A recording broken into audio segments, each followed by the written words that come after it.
자, 근로계약의 내용에 대해서는 우리가 1페이지 그 박스에 있는 그 내용을 다시 한번 잘 복습해 주시고 항상 기억하시기를 부탁드리겠습니다. 그렇지만 이제 근로계약을 다루다 보면 이것이 어떻게 종료되는가, 요즘 특히 이 문제가 이제 좀 심각한 문제로 대두되고 있어서 여기에 대한 기준도 좀 알아두시면 좋을 것 같습니다. 7페이지에 보시면 근로계약이 종료되는 몇 가지 유형에 대해서 알려주고 있습니다. 먼저 자동으로 종료되는 경우가 있습니다. 이거는 뭐 누가 어떤 의사표시를 할 필요 없이 그냥 어떤 상황이 발생하면 그냥 그대로 종료한다 이런 뜻입니다. 그런데 이제 의사표시가 있어서 종료하는 게 있는데요. 그건 누가 또 의사표시를 하느냐에 따라서 이제 용어가 달라집니다. 만약 근로자가 의사표시했습니다. 그래서 이제 근로하기 못하겠다, 종료하겠다, 그러면 그걸 사직이라고 얘기하죠. 사용자가 만약에 의사표시를 해서 일방적 의사표시를 해서 근로관계를 종료시킨다면 그것은 해고라고 합니다. 그럼 재밌는 것이 근로자와 사용자의 의사가 합치되어서 근로관계가 종료된다면 그걸 뭐라고 합니까? 합의해지라고 합니다. 그래서 근로관계가 종료되는 건 크게 두 가지로 나누면 자동 종료하고 의사표시에 의한 종료 이렇게 나눠볼 수 있고요. 그 다음에 의사표시에 의한 종료는 다시 세 가지로 나누어서 근로자의 의사표시에 의한 사직, 사용자의 의사표시에 의한 해고, 그리고 근로자와 사용자의 의사가 합치되어서 종료되는 합의해지, 이러한 유형이 있다고 알아두시면 되겠습니다. 먼저 이 자동 종료는 어떤 게 있습니까? 뭐 제일 잘 아시겠지만 근로계약 기간이 만료했다든가 또 정년이 도래했다든가 근로자가 사망하는 경우 근로계약은 뭐 자동으로 종료될 수밖에 없겠습니다. 그래서 거기 8페이지에 보시면 정년에 대해서 언급하고 있는데요. 그 판례 13번에 정년이 53세라 하면 만 53세가 종료하는 날이 아니고 만 53세에 도달하는 날, 바로 정년으로서의 근로관계가 종료된다 하는 것이 판례의 태도라는 점 알아두시기 바랍니다. 그래서 우리 회사 지역규칙이나 단체법이 이거와 다르게 정년 60세 이러면 정년 60세가 종료하는 날 이렇게 정했다면 거기에 따라서 효력이 발생할 것이고요. 많은 기업에서는 그렇게 하죠. 정년 60세가 도달하는 분기의 마지막 날, 이런 식의 표현을 한다면 그것이 굉장히 중요한 의미가 있다는 점 기억하시면 되겠습니다. 자, 사직에 대해서 좀 살펴보신다면 참고 판례 19번에서 일반적으로 사직에 대해서는 이것이 근로자가 일방적으로 근로계약 해지를 통보하는 것이라 그랬죠. 그래서 거기 아주 중요한 점이 있습니다. 거기 밑에서 셋째 줄에 보시면 사직의 의사표시를 처리할 수 없다 이렇게 되어 있습니다. 항상 사직을 기억하실 때는 사표를 던졌을 때 그게 아니다 해서 이거 없었던 거로 해달라, 근로자가 마음대로 그렇게 요구할 수가 없습니다. 사직의 의사표시는 원칙적으로 사용자가 동의하지 않는다면 처리할 수 없습니다. 그것이 사직의 특징입니다. 그러니까 언제든지 사직할 수 있는 자유가 있지만 또 그것을 처리할 수 없다. 이것이 사직의 원리라는 점을 기억하시기 바랍니다. 자, 그런데 합의해지는 조금 달라진다는 거죠. 근로자가 그만두겠다는 걸 청약했다.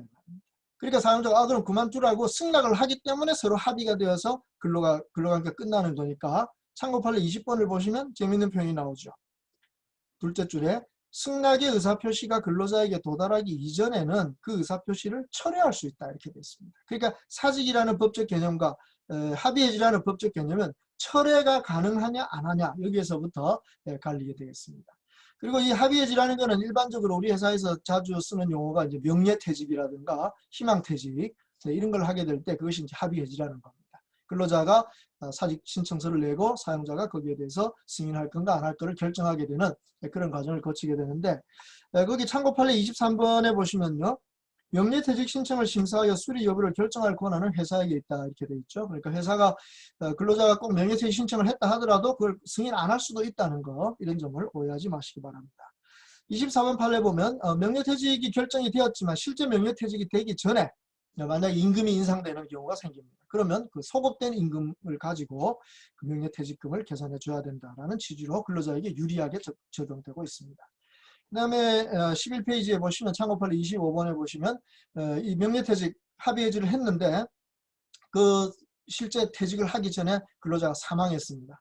그러면 아까 우리가 사망은 자동 종료 사유라고 그랬죠. 그래서 사용자가 명예퇴직금 더 줄 필요 없이 그냥 그 일반적인 자동 종료로 처리를 해야 되겠다라고 생각할 수 있는데 판례 25번은 그렇지 않다는 거죠. 이미 명예퇴직의 합의를 한 이상 사망하더라도 그 명예퇴직금은 지급해야 된다 하는 것이 그 계약의 취지라는 점 이것을 지정하고 있다는 점에 유의하시면 되겠습니다. 자, 그런데 여기 잠깐 교재 유인물로 돌아가셔서 9페이지에 참고 판례 18번을 잠깐 보시겠습니다. 이게 최근에 전원합의체 판결로에서 바뀐 중요한 내용이 지금 거기 들어있는데요. 전에는 이제 정년에 이르렀거나 근로계약 기간이 만료해가지고 근로계약이 자동 종료되는 이제 이런 사유가 인정되는데, 그 전에 그 자동 종료되기 전에 이제 근로자가 부당해고를 당했다 이 말이에요. 그래서 그 부당해고를 대해서 이제 구제 신청을 한다거나 소송을 한다거나 해가지고 이제 이렇게 서로 다투고 있는 상황에, 그 다투는 동안에 이 정년이나 근로계약 기간이 만료되는 바람에 복직을 할 방법이 없게 되는 이런 경우가 생길 수 있습니다. 그러면 이제 그 당시에는 대법원에서 이거는 소의 이익이 없다 이래가지고 그냥 소송을 중단시켜버리는, 기각해버리거나 각하해버리는 이런 경우들이 있었는데, 이 참고 판례 18번은 최근에 2020년 2월 20일 날 나온 판례인데요. 그런 경우라 하더라도 해고기간 중에 임금 상당의 지급받을 필요가 있다면 임금 상당의 지급의 구제명령을 받을 이익이 유지되기 때문에 소의 이익이 있다고 보아야 한다, 이렇게 판례를 변경했습니다.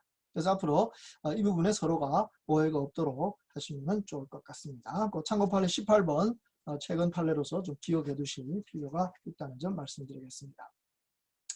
자, 이제 근로관계가 종료되는 또 다른 사유는 이제 사용자의 일방적 의사표시로 종료되는 거죠. 그건 해고라고 했습니다. 11페이지에 가보시면 먼저 이 해고의 유형에 세 가지가 있습니다. 징계해고, 정리해고, 또 좀 이따 배우시게 될 통상해고가 있는데, 제일 많이 우리가 보는 게 징계해고입니다. 징계해고는 그 말 그대로 징계입니다. 징계 처분 중에 제일 무거운 처분이죠. 그래서 징계의 정당성 세 가지 요건이 있죠. 징계의 사유가 정당해야 되고, 절차가 정당해야 되고, 권리, 징계권 남용이 안 돼야 된다 하는 이 세 가지 요건이 다 지켜져야 되는데, 특히 해고는 가장 무거운 징계니까 이 징계권 남용, 이것이 문제가 될 겁니다. 그래서 이 해고와 관련된 징계 처분의 정당성과 관련된 아마 이런 문제는 다음에 기회가 있을 때 다루도록 그렇게 하겠습니다. 어쨌든 징계해고는 징계 처분 중에 가장 무거운 징계라는 점, 이 점만 이해하시고 하면 되겠습니다. 자, 그 다음 해고의 유형은 정리해고가 있습니다. 요즘 이 코로나 사태로 아주 어려운 상황이라 이게 좀 걱정이 많이 되는데요. 정리해고는 뭐 우리 근로기준법상 아주 명백합니다. 근로기준법 24조에서 병영상 이유에 의한 해고의 제한이라는 제목으로 명백하게 정리해고의 요건을 법적으로 규정하고 있습니다. 그러니까 이 법을 해석해서 대법원 판례로 확립한 것을 우리가 많이 볼 수 있는데요. 이거는 대법원 판례 수준이 거의 다 완벽하게 정리되어 있다라고 봐도 과언이 아니겠습니다. 그래서 어떤 회사가 혹시 이 정리해고를 해야 될 필요, 경영상 필요에 의한 해고가 필요하다고 생각하면 이 법과 또 이 대법원 판례들 잘 보시고 거기에 따라서 진행하심으로써 나중에 복잡한 그런 법적 분쟁이 생기지 않도록 조심하시면 좋을 것 같습니다. 12페이지에 가서 얼른 참고하실 만한 판례, 누구나 다 참고하실 판례가 28번 판례죠.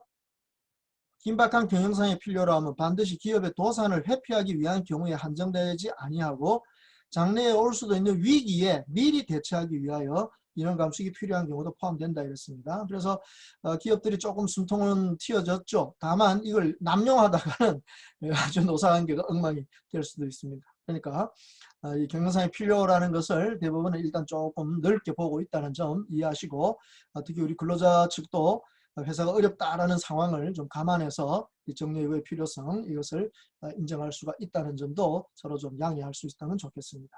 그래서 이제 중요해지는 게 참고 판례 29번이죠. 정리해고의 필요가 이제 느껴진다 하더라도 반드시 해고 회피를 위한 노력을 해야 됩니다. 판례는 이렇게 표현하죠.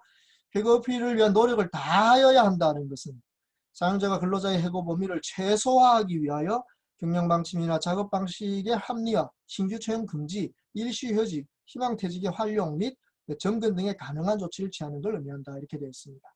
다른 판례에 보신다면 임원을 줄인다거나 또 무급휴직 같은 걸 실시하는 이런 것들도 말하자면 그 해고 회피 노력에 들어갈 수 있습니다. 심지어 회사 재산을 처분하는 거, 이런 것들도 해고 회피 노력으로 인정될 수 있는 경우가 있습니다. 그래서 모든 조치, 어떤 식으로든 가능한 한 해고를 좀 줄여보자 하는 이러한 사용자 측의 노력, 이것을 대법원이 엄격하게 판단할 수밖에 없다는 점 기억하실 필요가 있습니다. 정리하자면 경영상 필요는 조금 넓게 봐주지만 해고 회피 노력은 제대로 했는가, 이것이 법원이 근로자를 보호하기 위해서 보는 기준이라는 점, 이 점을 이해하시면 되겠습니다. 자, 그래서 이 정리해고는 바로 그런 요건들을 잘 지키면서 이제 할 때 문제가 생기지 않겠습니다. 또 실제로 정리해고를 하시게 될 때는 정말 그 근로자의 기준, 해고당할 근로자의 기준을 노사가 잘 협의해서 서로 합리적인 기준을 만들어 가시면 좋을 것 같습니다. 제가 독일 그 해고 제한법을 보고 깜짝 놀란 게요. 그 정리해고를 하게 될 필요가 있다고 본다면 그때 우선적으로 정리해고하는 순서를 정할 때 그 근로자의 그 해설서에서 예를 이렇게 들어놨습니다. 그 근로자가 아주 젊고 건강하고 기술도 좋고 유능하고 성실한 이런 근로자. 정리해고에서 1순위입니다. 왜 그럴까요? 네, 그런 근로자는 정리해고 하더라도 금방 새로운 직장을 구할 수가 있다라고 보기 때문에 회사가 그런 정리해고의 필요가 있다 하더라도 바로 그런 근로자를 먼저 해고함으로써 남은 근로자들을 보호하려고 한다는 겁니다. 우리 현장하고는 완전 정반대죠. 우리 현장은 아무래도 나이 많고 능력이 좀 떨어지고 임금은 높고 하는 이런 근로자를 먼저 자르려고 할 것입니다. 그러다 보니까 이제 서로 간에 생존권을 박탈한다는 이런 쟁점으로 다투게 되는 모습을 보게 되는데 정말 정리해고가 없으면 제일 좋겠지만 만에 하나 혹시 하게 될 때는 바로 그런 근로자, 해고당하는 근로자의 그 생활까지도 좀 보호하고 재취업의 가능성까지도 고려하는 그런 기준들을 노사가 좀 협의하거나 합의하는 이런 것이 필요하다는 점 이해하시면 좋겠습니다. 자, 13페이지에 가시면 이 통상해고라고 하는 아주 색다른 용어를 보실 수 있습니다. 이게 우리 교과서에는 잘 나오지 않기 때문에 많이 못 보셨을 텐데요. 참고 판례 33번 보시면 우리 대법원 판례가 확립하고 있는 개념입니다. 그 참고 판례 33번의 제일 밑에 줄에 이런 표현이 나오죠. 정리해고나 징계해고가 아닌 통상해고로 봄이 상당하다. 그죠? 그러니까 우리가 앞에 살펴본 정리해고나 징계해고가 아니고 다른 유형의 제3의 유형의 해고가 있다. 그걸 대법원 판례는 통상해고라고 한다는 것입니다.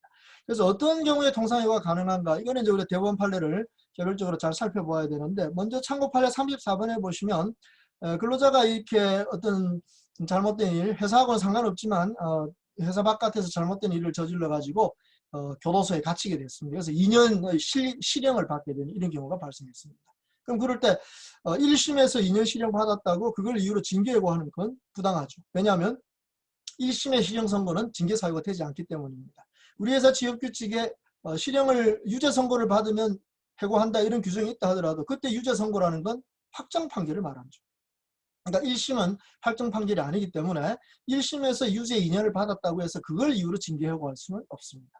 근데 참고 판례 34번을 보면 그렇게 구속 기소되어서 이 실형을 받은 경우에는 노무 제공을 상당 기간 할 수 없게 되었고 그것이 근로자의 귀책 사유이기 때문에 이럴 경우에는 근로관계를 유지할 필요가 없다는 거죠. 그래서 그런 의미에서 노무 제공을 상당 기간 할 수 없다는 이유로 근로관계를 해지하는 이런 관계를 바로 통상해고의 개념으로 포섭하고 있는 것을 볼 수가 있습니다. 또 참고 판례 35번에 보시면 근로자가 신체 장애가 생겼습니다. 업무상 재해를 당해서 요양까지 하고 했는데도 불구하고 이제 신체 장애가 생겼습니다. 그래서 처음 일에 맡은 일을 제대로 할 수가 없습니다. 회사에서 살펴보니까 다른 데 배치할 데도 없어요. 그런 경우 이 근로자에게 해고를 할 수가 있겠는가 하는 것이죠. 그래서 참고 판례 35번은 이렇게 표현하죠. 그 아래에서 둘째 줄. 근로자에게 그와 같은 신체 장애가 있어 종전의 담당 업무를 수행할 수 없거나 부적합하게 되었음을 이유로 한 회사의 근로자에 대한 장애 해고는 정당하다 이렇게 되어 있습니다. 여기 장애 해고라는 표현을 쓰고 있는데요. 바로 이 장애 해고가 뭡니까?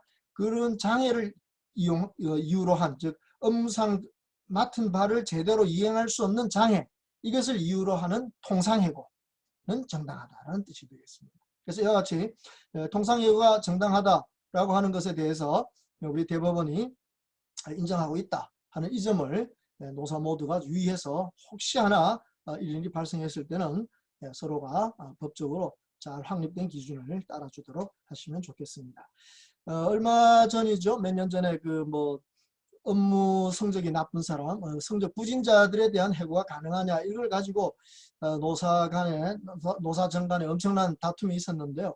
사실 그거는 그렇게 다툴 문제가 아니었습니다. 그걸 법적으로 새롭게 만든다고 해서 가능한 것도 아니고요. 그러니까 근로계약의 가장 기본이 뭡니까? 노무를 제공하는 겁니다. 성실하게 근로자가 제공하는 겁니다. 근데 만약 근로자의 기책 사유로 어떤 경우에 그런 노무를 제대로 제공할 수 없게 되었고 그 사유가 징계 사유는 아니고 이럴 때 뭐 사용자가 배려 의무에 의해서 쭉 근로관계를 지속해 준다면 좋겠지만 또 사용자의 사정상 이 사람을 그대로 안고 가기가 너무나 부담스러운 이런 상황이라면 사회통념상의 어떤 합리성이 있다고 보아지는 상황에서는 이 통상해고가 가능할 수도 있다고 보는 것입니다. 그래서 성적 부진자 퇴출 이런 표현을 쓸 필요 없이 바로 이 대법원이 인정하고 있는 이 통상해고 이것이 혹시 만에 하나 필요한 경우에 법적으로 활용할 수 있다면 보사관의 분쟁을 좀 예방할 수 있지 않겠나 그렇게 생각을 해봅니다. 자, 그래서 이런 해고의 유형 세 가지 징계해고, 정리해고, 통상해고가 있다는 점을 기억하시고 15페이지에 보시면 이렇게 해고와 관련된 유의사항이 법적으로 정리가 되어 있습니다. 최근에 유의하실 점은 그 근로기준법 26조죠. 15페이지에 보시면 근로기준법 26조에 그 해고 예고를 할 필요가 없는 근로자에 대해서 정리를 해버렸습니다. 그래서 1호에 근로자가 계속 근로한 기간이 3개월 미만인 경우 여기 아주 두드러지게 보이는데요. 어떤 근로자이든 간에 상관없이 계속 근로기간이 3개월 미만일 때는 사용자는 해고 사유가 있다면 해고 예고할 필요 없이 근로자를 해고할 수 있다. 물론 이 경우는 정당한 해고 사유가 있어야 됩니다. 그래서 그런 경우에는 해고 예고는 하지 않아도 된다는 점으로 정리가 되었습니다. 그래서 15페이지 아래쪽에 보면 종전규정, 근로인조 35조와 거기에 준한 시행령 16조 이것은 삭제되었다 하는 점 이것을 주의하시기 바랍니다. 최근에는 중요한 게 이 해고와 관련해서 16페이지에 나오는 해고 사유 등의 서면 통지입니다. 그죠? 그래서 해고를 아무리 뭐 정당하게 했다 하더라도 서면 통지하지 않으면 그 해고 자체의 효력이 발생하지 않습니다. 그래서 참고 판례 41번은 이메일로도 서면 통지를 할 수 있냐 이런 문제였는데 그것이 일반적인 업무 소통 방식이었다면 근로자가 그걸 알고 있다면 그것이 효력이 없다고 보기는 어렵다라는 식의 판례가 나와 있는 점 참고하시기 바랍니다. 자, 이렇게 해서 근로계약과 관련된 근로계약의 내용이나 또 근로계약이 어떤 경우에 종료되는가 하는 이런 점들을 쭉 말씀드렸습니다.